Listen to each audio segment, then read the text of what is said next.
रामकृष्ण हरी.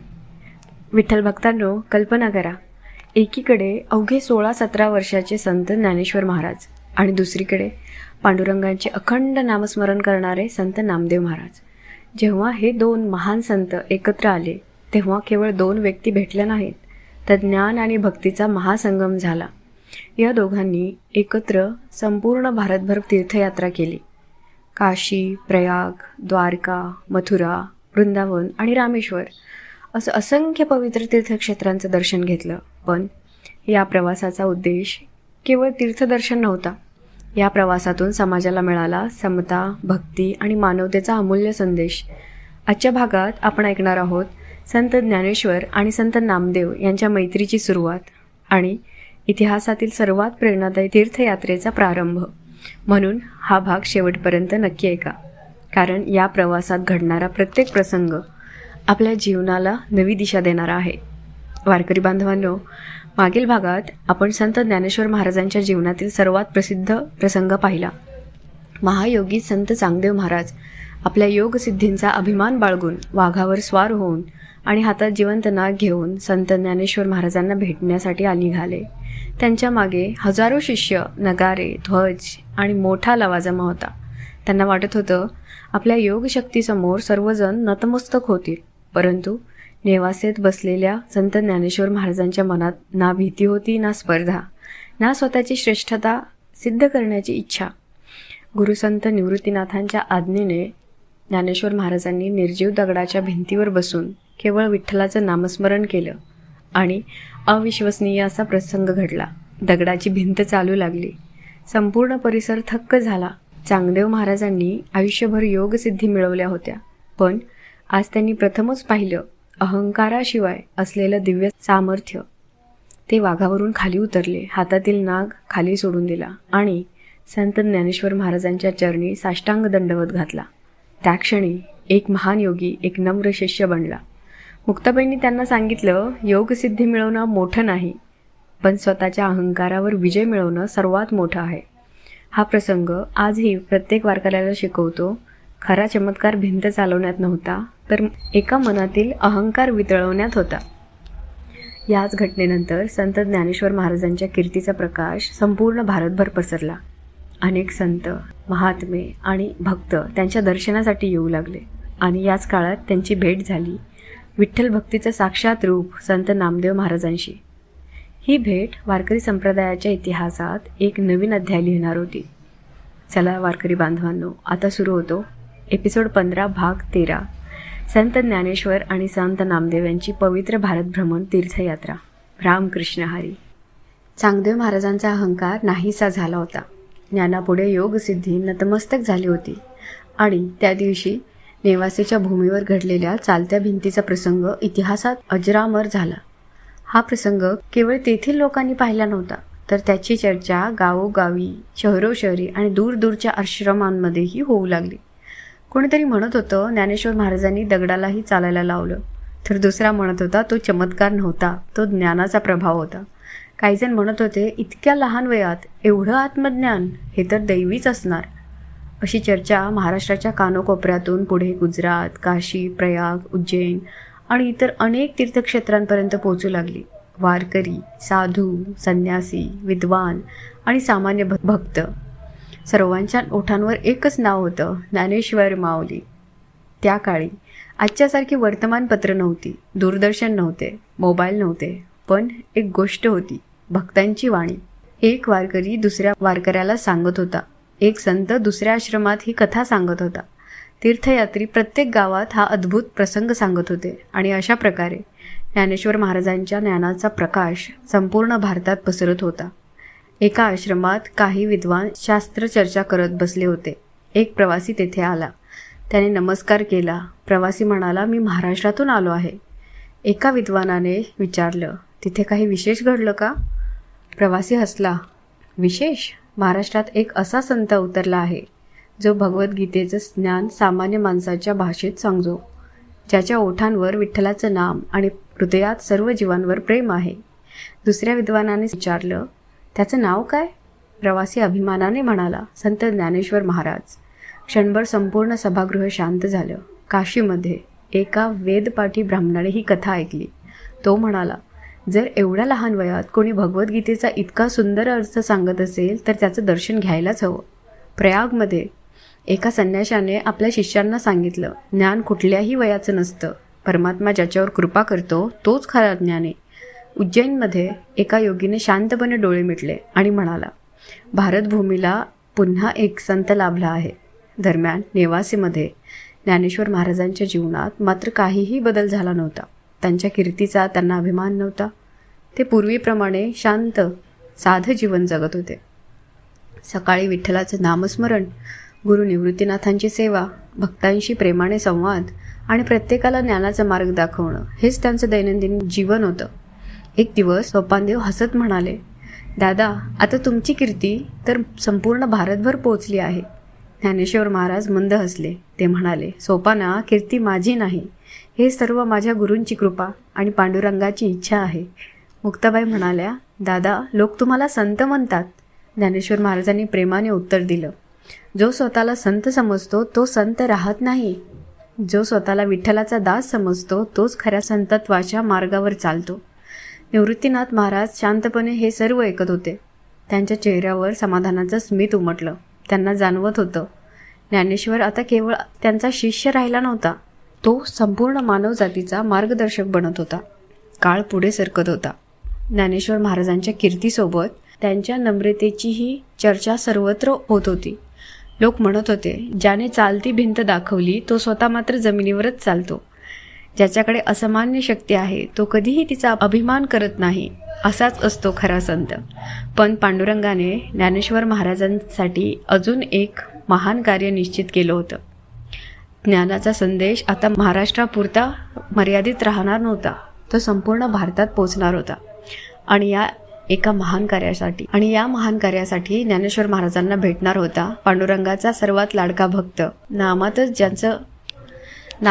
ज्याचं जीवन विलीन झालं होतं, संत नामदेव महाराज. याच भेटीतून होणार होता ज्ञान आणि भक्तीचा अद्वितीय संगम आणि भारताच्या इतिहासातील सर्वात पवित्र तीर्थ प्रवासांपैकी एक. वारकरी बांधवांनो, महाराष्ट्राच्या भूमीला अनेक संत लाभले. कोणी ज्ञानाचा दीप प्रज्वलित केला, कोणी वैराग्याचा मार्ग दाखवला, कोणी कर्मयोग शिकवला. पण एक संत असा होता ज्याने भक्तीला आईच्या मायाचं रूप दिलं. ज्याच्यासाठी विठ्ठल हा केवळ देव नव्हता, तर तो मित्र होता, सखा होता, आई वडील होता आणि सर्वस्व होता. ते म्हणजे संत श्रेष्ठ नामदेव महाराज. पंढरपूरच्या पवित्र भूमीवर दामाशेट्टी आणि गोणाई यांच्या घरी एक तेजस्वी बालक जन्माला आलं.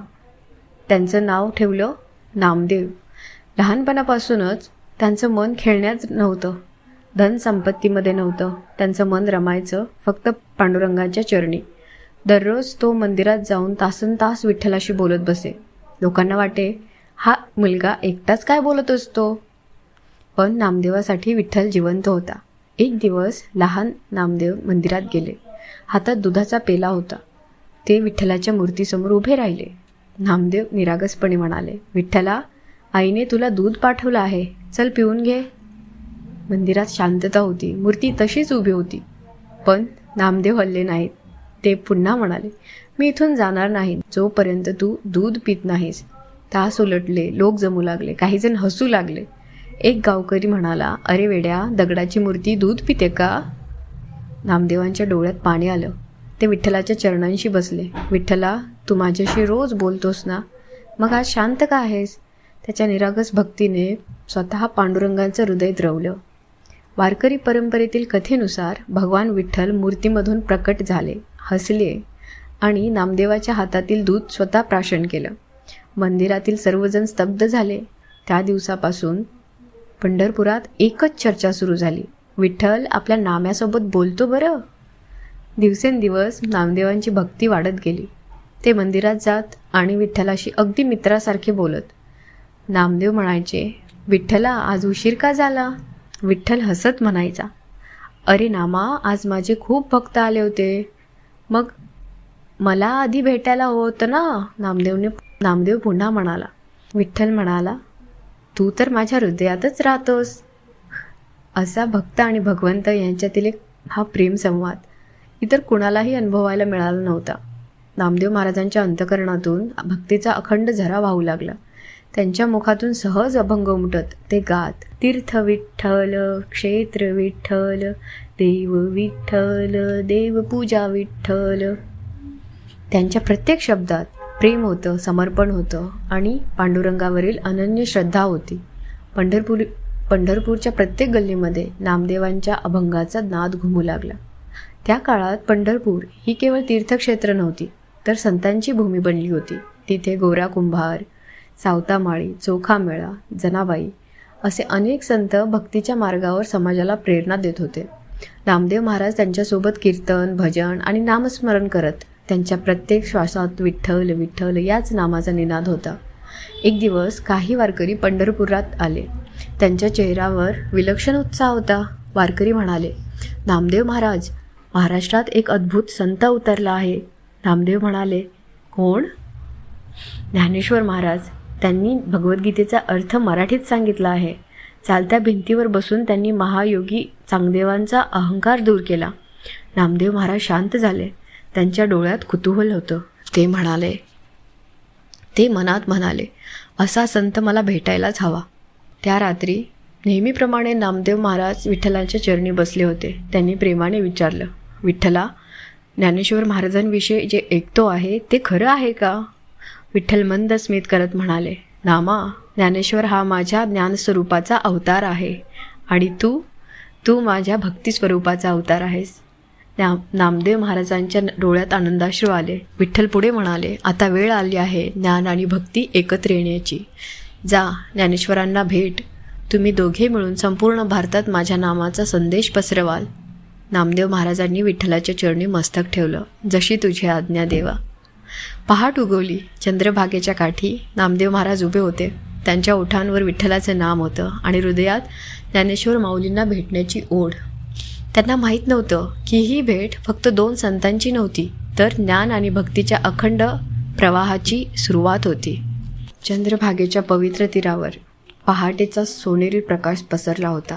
वारकऱ्यांच्या मुखातून रामकृष्ण हरी, विठ्ठल विठ्ठल असा अखंड नामघोष घुमत होता.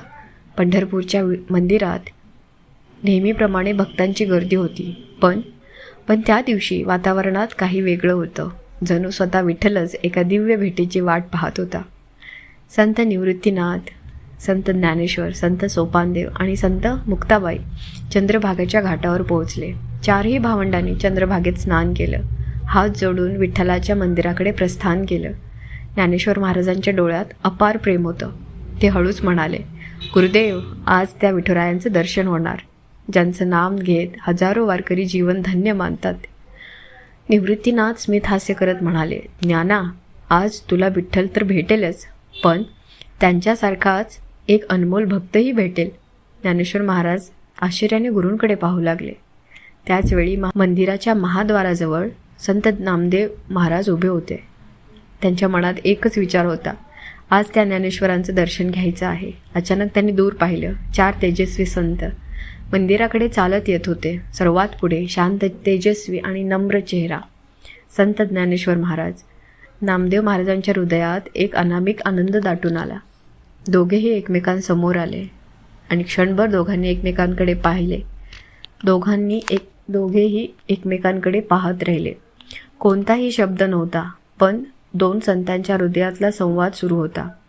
ज्ञानेश्वर महाराजांनी पुढे येऊन नम्रतेने हात जोडले. विठ्ठल भक्त नामदेव महाराजांना माझा साष्टांग नमस्कार. हे ऐकताच नामदेव महाराज अक्षरशः दचकले. ते पटकन पुढे आले. माऊली, हे काय करता?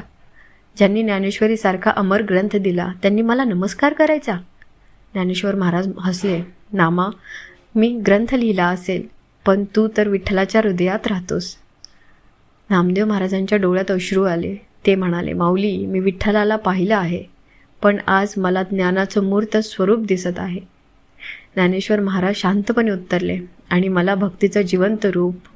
इतक्यात मुक्ताबाई मंद हसल्या आणि त्या म्हणाल्या, आज ज्ञान आणि भक्ती एकमेकांना भेटत आहेत. सोपानदेव म्हणाले, हा क्षण इतिहासात सुवर्णाक्षरांनी लिहिला जाईल. दोन्ही संत एकत्र विठ्ठलाच्या गाभाऱ्यात गेले. दोघांनी विठ्ठलांच्या चरणी मस्तक टेकवलं. क्षणभर संपूर्ण मंदिरात शांतता पसरली. अचानक मंदिरातील घंटा आपोआप वाजू लागल्या. वारकरी आनंदाने म्हणू लागले, पांडुरंग पांडुरंग. वारकरी परंपरेतील कथेनुसार भगवान विठ्ठल प्रसन्न होऊन म्हणाले, नामा ज्ञाना, तुम्ही दोघे माझ्या 2 डोळ्यांसारखे आहात. एक प्रकाशाचा, एक ज्ञानाचा प्रकाश देतो, तर दुसरा भक्तीचं प्रेम शिकवतो. आता तुमचं कार्य महाराष्ट्रपुरतं मर्यादित नाही, संपूर्ण भारताला समता, प्रेम आणि नामभक्तीचा संदेश द्या. दोन्ही संतांनी एकाच वेळी मस्तक झुकवलं. जशी तुझी आज्ञा विठ्ठला. मंदिराबाहेर आल्यानंतर नामदेव महाराज म्हणाले, माऊली, आपण भारतभर जाऊया. जिथे अंधश्रद्धा आहे तिथे ज्ञान नेऊया. जिथे भेदभाव आहे तिथे समतेचा संदेश नेऊया. जिथे निराशा आहे तिथे विठ्ठलाचं नाम पोहोचवूया. ज्ञानेश्वर महाराजांनी निवृत्तीनाथांकडे पाहिलं. निवृत्तीनाथ म्हणाले, ज्ञाना, ही केवळ यात्रा नाही, हा धर्म, प्रेम आणि मानवतेचा प्रवास आहे. ज्ञानेश्वर महाराजांनी दोन्ही हात जोडले. गुरुदेव, आपल्या आशीर्वादाशिवाय एक पाऊलही पडणार नाही. निवृत्तीनाथांनी ज्ञानेश्वर आणि नामदेव यांच्या डोक्यावर हात ठेवला. जा, तुमच्या पावलांनी भारतभूमी पवित्र होईल. पंढरपुरात बातमी वाऱ्यासारखी पसरली. ज्ञानेश्वर माऊली आणि नामदेव महाराज भारत भ्रमणाला जाणार. चंद्रभागेच्या तीरावर हजारो वारकरी जमले. टाळ, मृदुंग, विणा, अभंग, संपूर्ण वातावरण भक्तिरसाने भारावून गेलं. जनाबाई म्हणाल्या, नामा, विठ्ठलाचं नाम जगाच्या कानकोपऱ्यात पोचून या. गोरा कुंभार म्हणाले, जिथे जाल तिथे प्रेमाची माती घडवा. सावतामाळी म्हणाले, प्रत्येकाच्या हृदयात भक्तीचं बीज पेरा. चोखा मेळा नम्रपणे म्हणाले, सर्वांना सांगा, विठ्ठलासाठी कुणीही लहान मोठा नसतो. पहाटेची वेळ, चंद्रभागेवर उगवणारा सूर्य, हजारो वारकऱ्यांचा जयघोष, ज्ञानोबा तुकाराम, रामकृष्ण हरी. संत ज्ञानेश्वर महाराज आणि संत नामदेव महाराज एकमेकांकडे बघून, एकमेकांकडे हसून पाहतात. दोघेही एकाच वेळी म्हणतात, चला भारतभूमीला विठ्ठलाच्या प्रेमाचा संदेश देऊया. आणि त्या दिवशी पंढरपुरातून सुरू झाला ज्ञान आणि भक्तीचा असा प्रवास, जो आजही वारकरी संप्रदायाच्या इतिहासातील सर्वात तेजस्वी अध्याय मानला जातो.